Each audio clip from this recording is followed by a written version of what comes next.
त्याला खोडणं आवश्यक आहे।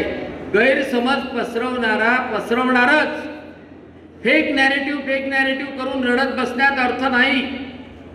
फेक नॅरेटिव्ह करणारच, त्यांना खोटं बोलायची सवय पडली आहे, खोटं बोलणारच। आता नुसतं एकटे ते खोटं बोलणार नाही, त्याने तो कुत्रे सोडले अंगावर। एक श्याम मानवच्या रूपात सोडला की देवेंद्र फडणवीसाबद्दल वाईट बोल। एक मनोज जरांगे सारखा सोडला, माहित आहे ना, मनोज जरांगे सारखा सोडला की काही बोलू नको। आता ते मनोज जरांगेला सांगा, का मनोज जरांगेला मी विचारतो ना, अरे बाबा मराठ्याचं आरक्षण करतो। आतापर्यंत मराठा मुख्यमंत्री किती होते? यशवंतराव चव्हाण होते, शंकरराव चव्हाण होते, वसंतदादा पाटील होते, अशोक चव्हाण होते, पृथ्वीराज चव्हाण होते। आणि ज्याच्या सांगण्यावर तू बोलतो आहे तोही 83 वर्षाचा म्हातारा कधी ना कधी मुख्यमंत्री होता का नव्हता? मग तेव्हा शालिनीताई पाटील मराठ्याचं आरक्षण मागत होती, तेव्हा काय झालं?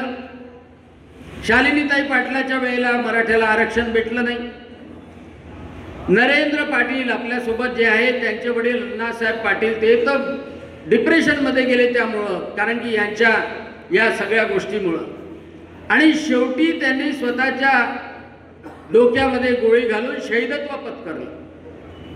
पण हे मराठा मुख्यमंत्री असताना त्यांना मराठ्यांना आरक्षण द्यावंसं वाटलं नाही।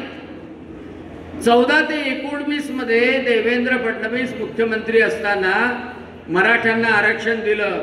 भाऊ होते, अशोक भाऊ होते।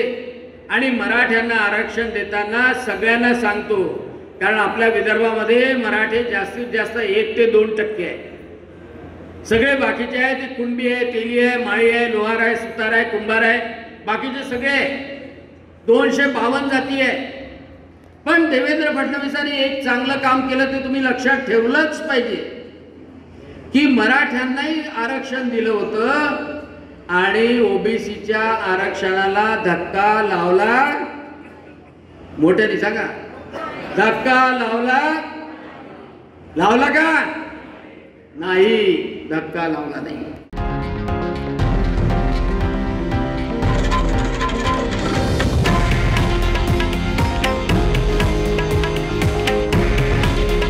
हे आहे देशातील नंबर 1 न्यूज नेटवर्क आणि आपण पाहत आहात TV9 मराठी।